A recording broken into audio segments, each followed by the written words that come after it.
Welcome to Wamego, Kansas. This is an Oz-themed town. Have a magical trip to Oz. See you back here in Kansas whenever you finish. Dorothy's practicing safety first.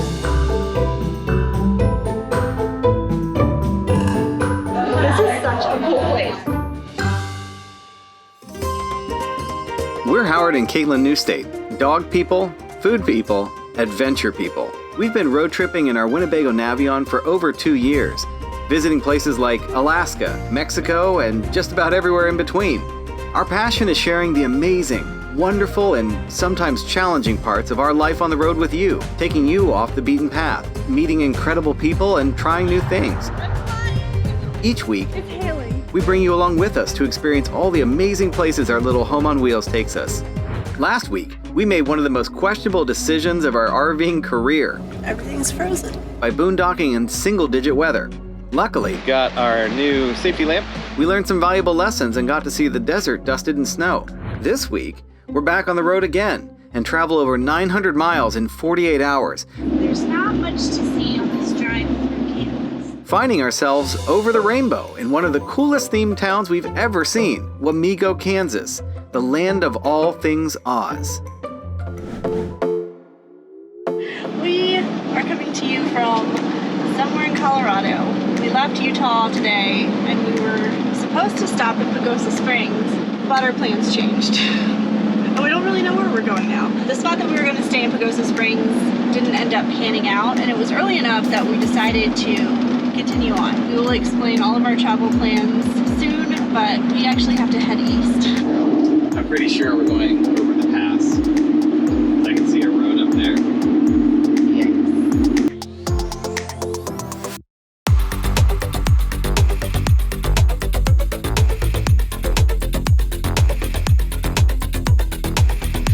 Well, that was a long day, and Howard, as usual, was a champ. We drove from Moab all the way to Pueblo, Colorado, so it was a little over 400 miles. We are at Cracker Barrel, so he went inside to grab a table, and I'm gonna go meet him. I just walked all the dogs, and then we are going to sleep tonight, see how far we make it tomorrow.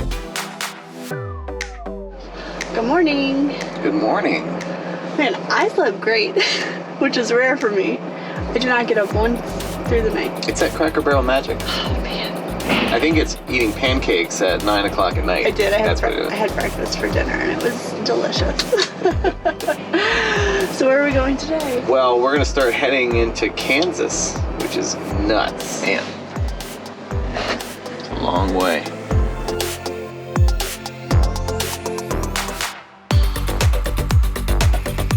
I think we've only set up in the dark a handful of times in our 2+ years of RVing, so this is not a practice that we would recommend, but sometimes it happens. Scout, is it bedtime? Bedtime? You ready for bed? Yeah. Good girl. Oh. We enjoyed free camping in the town of Manhattan, Kansas at Pottawatomie State Fishing Lake. It was a beautiful place to spend a few days. The pups loved playing in the leaves and parading around in their Halloween costumes. Many sites at this free campground have picnic tables and fire pits. Plus, it was only about 20 minutes and a rainbow away from the reason we were visiting this area. Welcome to Wamego, Kansas. Wamego is famous, but for a reason you probably wouldn't expect. It's the home of the Wizard of Oz Museum and Oztoberfest and a whole bunch of Totos dressed up, kind of like, you know, the cows of Chicago. It's Totos. This is an Oz-themed town.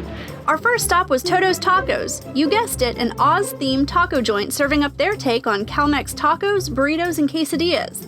All the salsas, guacamole, and pico de gallo are homemade. We had to try their signature burritos, which are massive and delicious. This is such a cool place. I love a good themed restaurant, event, party, whatever, and this is definitely that. So we got the wet burro, and it smells and looks delicious. It's got carnitas inside. We've got olives, homemade guacamole, sour cream, and their red sauce, enchilada sauce, I think. Oh, look at that.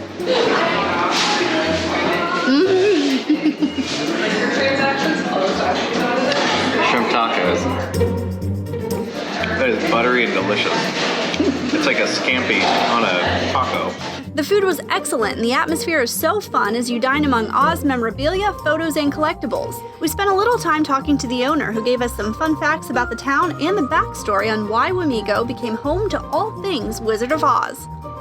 The connection to Wamego is not a straight line, but rather takes an interesting detour to Chicago in the late 1800s.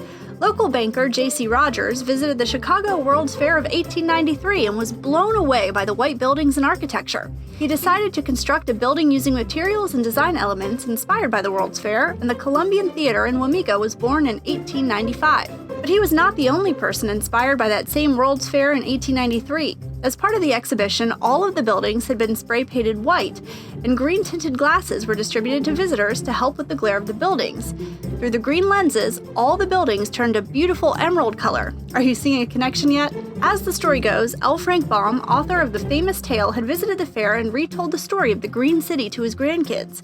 He ultimately intertwined the Emerald City into his now famous tale, The Wonderful Wizard of Oz, which was published in 1900. Okay, stay with us. Fast forward 100 years after the fair, and the building that J.C. Rogers constructed had been transformed into a museum.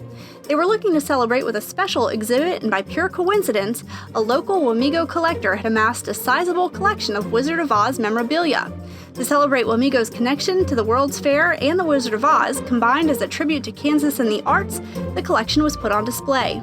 It proved to be so successful that a dedicated museum was constructed and opened in 2003. As word spread, more collectors and enthusiasts came forward, donating to the museum, making it the largest collection of Oz memorabilia in the world. Have a magical trip to Oz. We'll see you back here in Kansas whenever we finish. The museum now houses over 2,000 artifacts from the past 140 years. And during a normal year, they see an average of 40,000 visitors and even hold fun events like Oztoberfest with special appearances by actors who had roles in the film. And so the tiny town of Wamego built a cottage industry and transformed itself into a tourist destination for movie buffs and fans alike.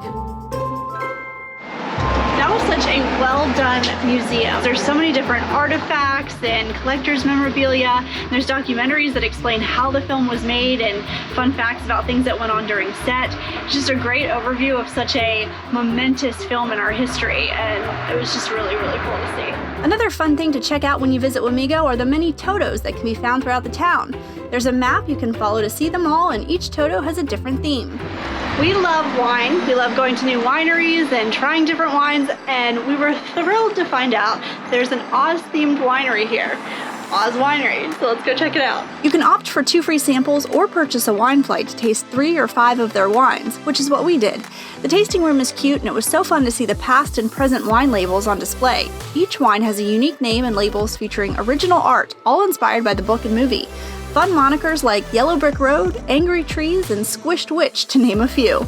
And with that, our time in Wamego, was coming to an end. No place like home.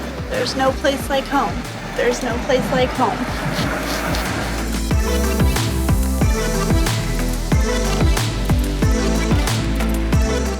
Next week, we cross into Missouri and explore Kansas City by streetcar and St. Louis by foot, all while on the search for the most delicious barbecue each city has to offer. Make sure you subscribe and click the bell so you get notifications when we post our weekly episodes. Thanks so much for watching. See you next week.